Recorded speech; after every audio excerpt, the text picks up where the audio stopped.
अस्सलाम वालेकुम students, welcome to CBEL concept based education learning YouTube channel.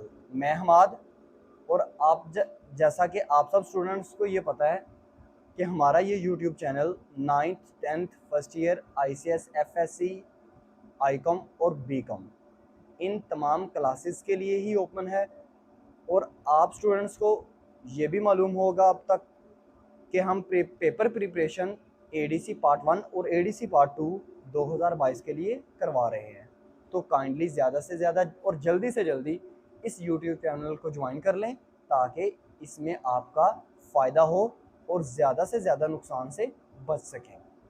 आज हम जिस क्लास के बारे में बात करेंगे उस क्लास का नेम है ADC पार्ट 2 और बुक है उसकी बिजनेस लॉ। बिजनेस लॉ का हमने प्रीवियसली आपको क्वेश्चन नंबर 1 अपलोड कर दिया है। क्वेश्चन नंबर 1 और 2 दोनों अपलोड कर दिए हैं। आज की इस वीडियो में हम आपको क्वेश्चन नंबर 3 सोल्व करवाएंगे।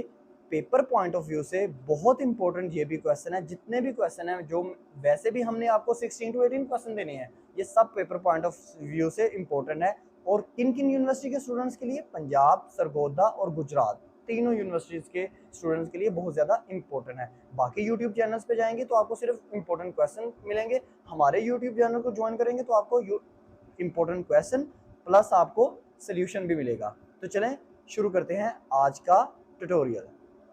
क्वेश्चन नंबर 3 आपके सामने है, एसेंशियल फॉर वैलिड एक्सेप्टेंस। जैसा कि आपने क्वेश्चन नंबर 1 पढ़ा था एसेंशियल ऑफ वैलिड कॉन्ट्रैक्ट, आज हम पढ़ेंगे essential of valid acceptance. Introduction, definition आपकी बुक में जो कि अजीम अकेडमी की आपको लगवाई जाती है, वो बुक में आपको इंट्रोडक्शन नहीं दिया हुआ। और हमारे चैनल पे ज्वाइन करने के लिए आपको सबसे बड़ा बेनिफिट ही ये है कि हम आपको जो चीज़ स्किप होती है उसका हम आपको पूरा पेपर पैटर्न के मुताबिक आपको सब कुछ लिख के देते हैं। इससे ज़्यादा आई थिंक सो आपको मज़ीद बेनिफिट मैं दे नहीं सकता। इंट्रोडक्शन को मैं समझा देता हूँ, आपने सिर्फ इसको देख लेना है, इसकी स्नैप ले लेनी है आपने। बाकी इसको मैं समझा देता हूँ। एक्सेप्टेंस होती क्या है? देखिए, एक्सेप्टेंस को समझने पहले दो चीज़ों को समझेगा, ऑफरर और ऑफरी। एक कॉन्ट्रैक्ट बनाने के लिए ऑफर देना लाजमी है। ऑफर कौन बंदा देता है? फर्ज करें मैंने ऑफर दी किसी को, मैंने बोला कि मेरी कार ले लो, 5 लाख की मेरी कार ले लो। अगर कोई बंदा आगे से दूसरा पर्सन जिसको मैं ऑफर दे रहा हूँ, वो मेरी ऑफर जिसको मैं ऑफर दे रहा हूँ वो मेरा क्या कहलाएगा? ऑफरी कहलाएगा। हाँ, अगर ऑफरी मेरी ऑफर को कबूल कर लेगा तो वो क्या बन जाएगा? आपका एक्सेप्टेंस। आई थिंक सो आपको समझ आ गया होगा। डेफिनेशन भी बिल्कुल सिंपल वर्ड्स में है। चलें क्वेश्चन की तरफ चलते हैं। क्वेश्चन में असेंशियल में नंबर 1, असेंशियल का मतलब होता है जरूरी चीजें। कौन कौन सी आनी चाहिए? Number 1, it must be, acceptance में number 1, it must be given by offer. देखें, it must be given by offeree. देखें, एक्सेप्टेंस कौन देता है? ऑफर तो नहीं ना देता। जिसने ऑफर की होती है वो तो नहीं ना कबूल करता ऑफर को, उसने तो ऑफर दी होती है। एक्सेप्टेंस कौन देता है? एक्सेप्टेंस ऑफरी देता है। तो आपने इसी उर्दू की वर्डिंग को इंग्लिश में डेफिनेशन बना देनी है। और अब इसकी एग्जांपल देखिएगा। एग्जांपल आप कैसे लिखेंगे?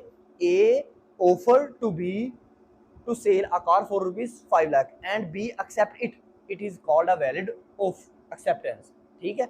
अब number second point, it must be express और इम्प्लॉयड। देखिए, ऑफर जब भी आप देते हैं तो वो आपकी या तो रिटर्न होती है या आपकी ओरल होती है, जुबानी कलामी होती है।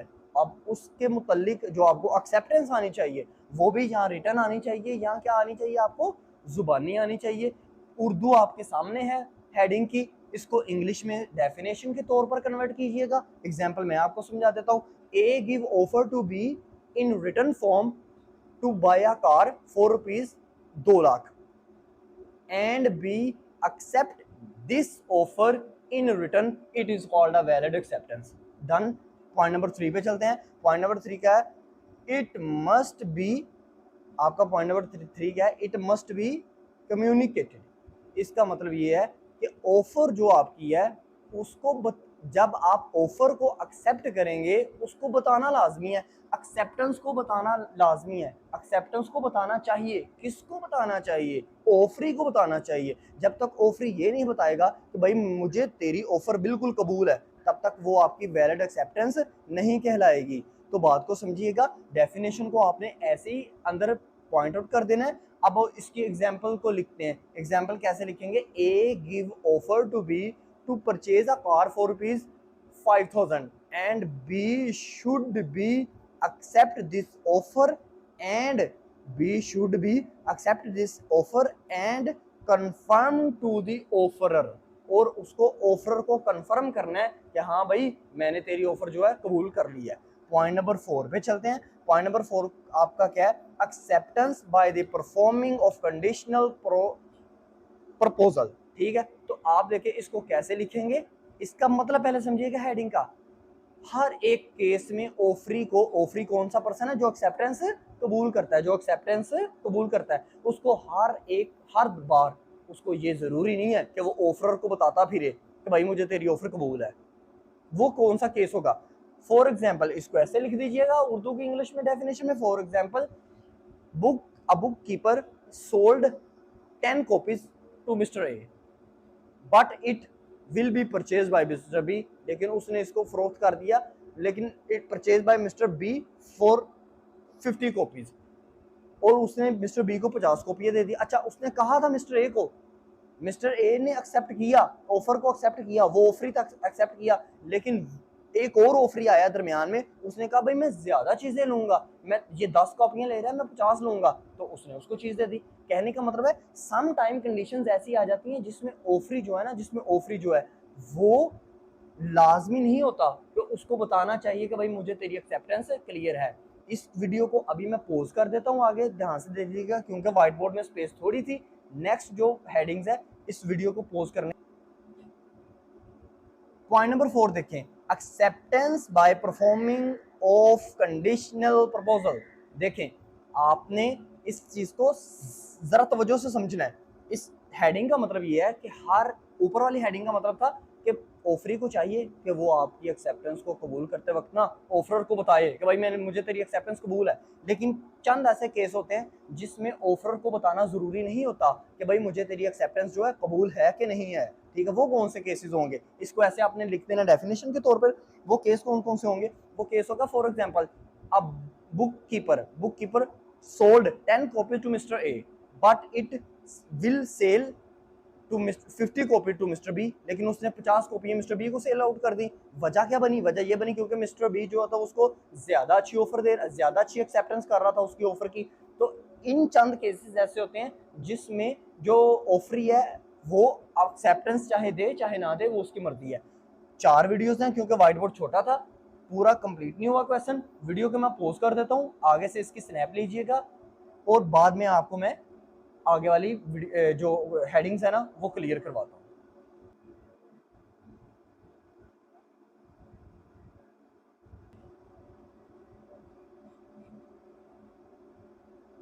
अच्छा, अब आगे करते हैं। पॉइंट नंबर आपका 5, acceptance must be whole of the offer. Acceptance को जब भी एक्सेप्ट करना है, ऑफर को जब भी एक्सेप्ट करना है ना, तो सारी ऑफर को एक्सेप्ट करना है। मिसाल के तौर पर देखें, A sold goods to B for rupees 1 lakh and B accept whole offer. B accept whole offer, it is a valid acceptance. Point number 6 पे आए, acceptance must be without variation. Acceptance करते वक्त ना ऑफरी को कोई तब्दीली नहीं करनी, उसमें कोई चेंज नहीं करनी। मिसाल के तौर पर देखें इसकी, for example A sold 50 books to B for rupees 1 lakh but B said A I should only buy 20 books for rupees 50,000।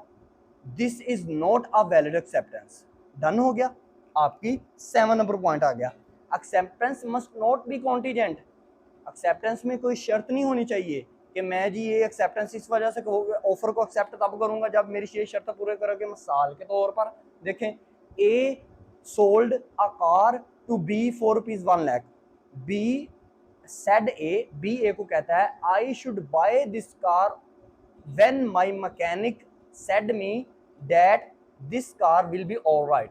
कि मेरा मैकेनिक जब मुझे कहेगा ना कि ये कार बिल्कुल ठीक है ये कार, तब मैं इस कार को खरीदूंगा, अदरवाइज नहीं खरीदूंगा। It is not a valid acceptance. Point number 8, acceptance must be given to the prescribe mood, मतलब एक्सेप्टेंस जैसी हो, ऑफर जैसी हो सॉरी, वैसी ही आपको एक्सेप्टेंस देनी चाहिए। मिसाल के तौर पर अगर ऑफर रिटर्न में है, एक्सेप्टेंस दें रिटर्न में। अगर ऑफर है ओरल में, एक्सेप्टेंस दें ओरल में। For example, A sold goods to B in a written form for rupees 5000 and B accept this offer in a written form, it is called a valid acceptance। अब आ जाए point number 9 पर, it must be given knowledge of the offer, मतलब acceptance करते वक्त ना offer की knowledge होनी चाहिए, तभी तो आप ऑफर को एक्सेप्ट करे होंगे ना। मिसाल के तौर पर ए found a purse for rupees 1 lakh and he did not knew that the person, that particular person which is B gave a offer for rupees 1 lakh who found that purse, ठीक है। then A does not claim this offer, it is not a valid acceptance। जरा सा मैंने सोच के बताया क्योंकि आप लोगों की वजह से ना थोड़ा सोचना पड़ता है कि हाँ यार स्टूडेंट्स को ज्यादा इजी वे में कौन सी एग्जांपल आ सकती है, तो मेरे वर्ड्स को थोड़ा सा कंबाइन करके बार बार सुनेंगे ना तो उसको बना लीजिएगा, एग्जांपल बन जाएगी। लें जी 10 पॉइंट हमारे पास, और जो कि लास्ट पॉइंट है इस क्वेश्चन का उसे करते हैं।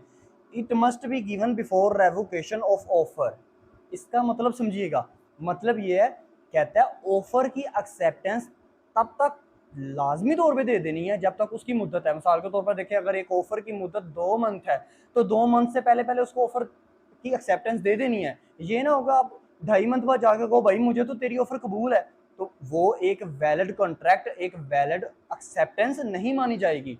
एग्जाम्पल में इसी उर्दू को आई थिंक सो अब आप समझ गए हैं, इसी उर्दू को इंग्लिश में ट्रांसफर कर दीजिएगा। एग्जाम्पल में आप लिखेंगे A sold car to B for rupees 1 lakh in a 2 month, but B accept this offer before after 2 months, this is not a valid acceptance।